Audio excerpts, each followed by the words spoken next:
Hello and welcome to Twin Peaks Season 1 through the eyes of Season 3.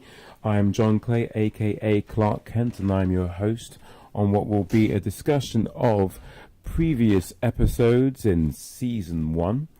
And we're up to, Episode 3, Rest in Pain, where, if you remember, Leland Palmer falls upon his dead daughter's coffin and causes a bit of strife for people involved. Not to mention other strife makers are Bobby Briggs, and unwittingly a strife maker would be James Hurley.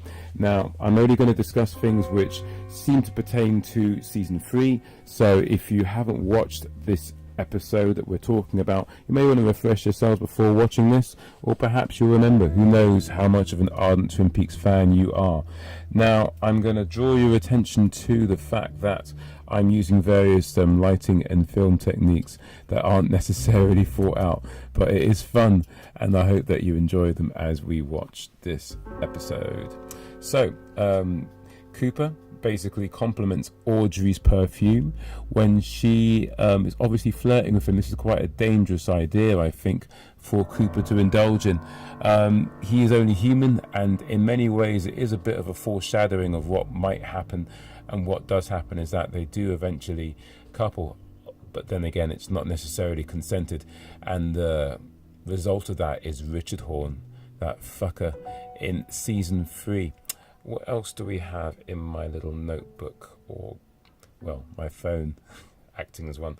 Cooper informs Harry and Lucy on the science behind dreams, how there are neurons that fire off from the brain, but we don't necessarily know why we choose certain pictures that come up in these dreams. I think Cooper is quite fascinated with the idea of dreams, but is aware of his own fixation on being righteous to a fault. It's his hubris, I think. But then again, I could be just drawing conclusions because I really want to, and that's the premise of this series. I think there will be episodes where I won't necessarily have any kind of, let's say, revelation come upon me, and I think that's quite healthy to admit that.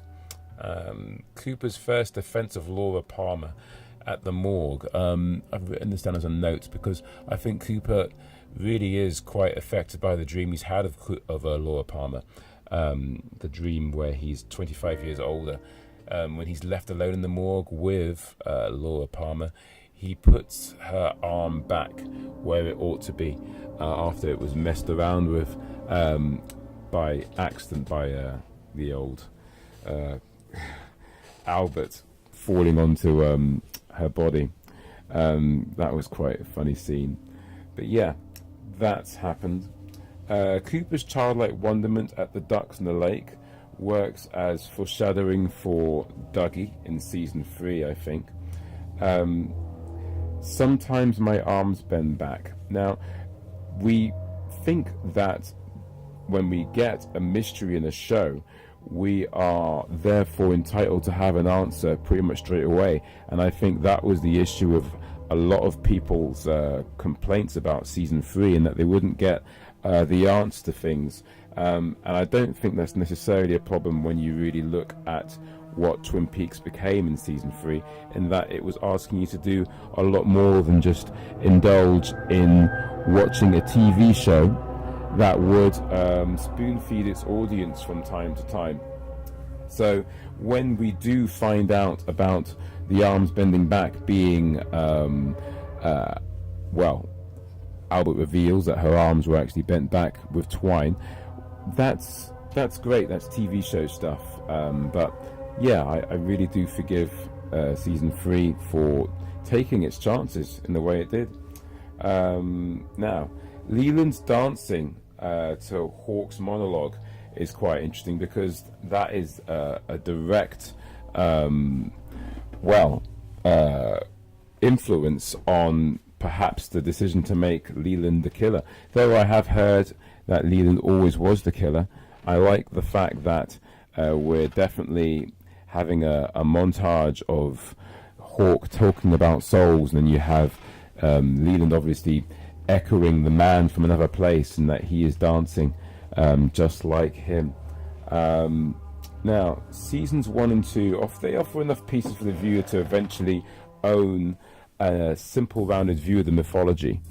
And now we have a very complicated one, which you can put together in your own way.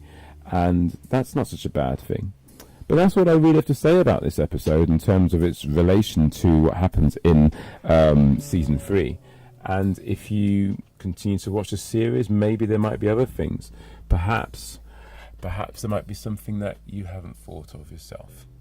Goodbye until next Sunday. It's been joyous.